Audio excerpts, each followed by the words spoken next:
ایک عورت آئی، یا رسول اللہ صلی اللہ علیہ وسلم، میرے شوہر نے مجھے طلاق دے دی ہے، اور طلاق تھی زمانے جاہلیت کی، تو میرے لیے میری ماں کی طرح ہے، اور اس پر جو طلاق پڑتی تھی وہ ایسی طلاق پڑتی تھی کہ کسی بھی صورت رجوع ممکن نہیں ہوتا تھا۔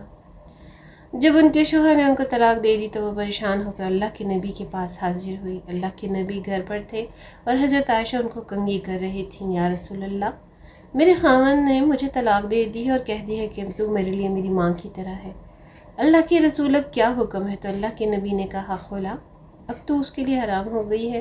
تو کہنے لگی کہ یا رسول اللہ، آپ نظر ثانی کریں، وہ میرے بچوں کا باپ ہے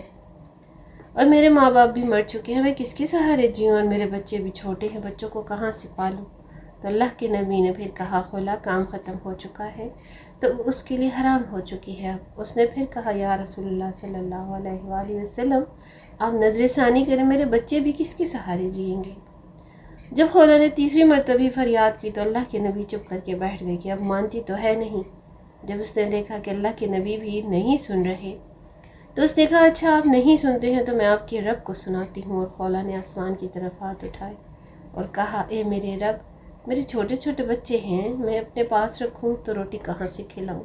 اور اگر اپنے شوہر کے پاس رکھوں تو ان کی تربیت کون کرے گا؟ تربیت تو ماں کرتی ہے۔ اے میرے پیارے رب، تو اپنے نبی کی زبان پر میرے حق میں فیصلہ اتار۔ ابھی اس کے ہاتھ نیچے نہیں آئے تھے کہ اللہ کے نبی پر وحی طاری ہوئی، اور جب وحی ختم ہوئی تو آپ نے آنکھیں کھولی اور مسکرا پڑے اور کہا، خلا مبارک ہو، اللہ نے تیرے حق میں فیصلہ دے دیا ہے، اور اللہ نے اسے حدیث کا حصہ نہیں بنایا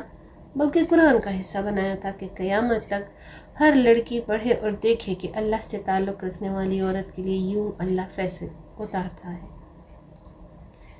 اللہ نے خلا کو بڑی عزت دی قرآن میں، اور صرف ایک آیت نہیں بلکہ پورے 2 رکوع اتارے، اور اللہ نے کہا، ہاں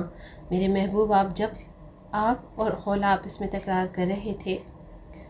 وہ ہاں کروا رہی تھی اور میں خود دونوں کی عدالت میں موجود تھا، آپ نے تو سنی نہ، پھر اس نے مجھے اپنا دکھ سنایا، میں تم دونوں کے دلائل سن رہا تھا، آپ انکار پہ تھے، وہ اقرار پہ تھی، میں تم دونوں کی عدالت میں خود موجود تھا، اور میں نے خلا کے حق میں پارہ نمبر 28 سورہ آیت نمبر 1، بے شک اللہ نے عورت کی بات سنی جو تم سے اپنے شوہر کے معاملے پر بحث کرتی ہے اور اللہ سے شکایت کرتی ہے، اور اللہ تم دونوں کی گفتگو سن رہا ہے، بے شک اللہ سنتا اور دیکھتا ہے۔ فیصلہ دے دیا اور اس طلاق کو باطل قرار دے دیا اور اس کا جرمانہ رکھ دیا، غلام آزاد کرو یا 60 مسکینوں کو کھانا کھلا دو تو بیوی حلال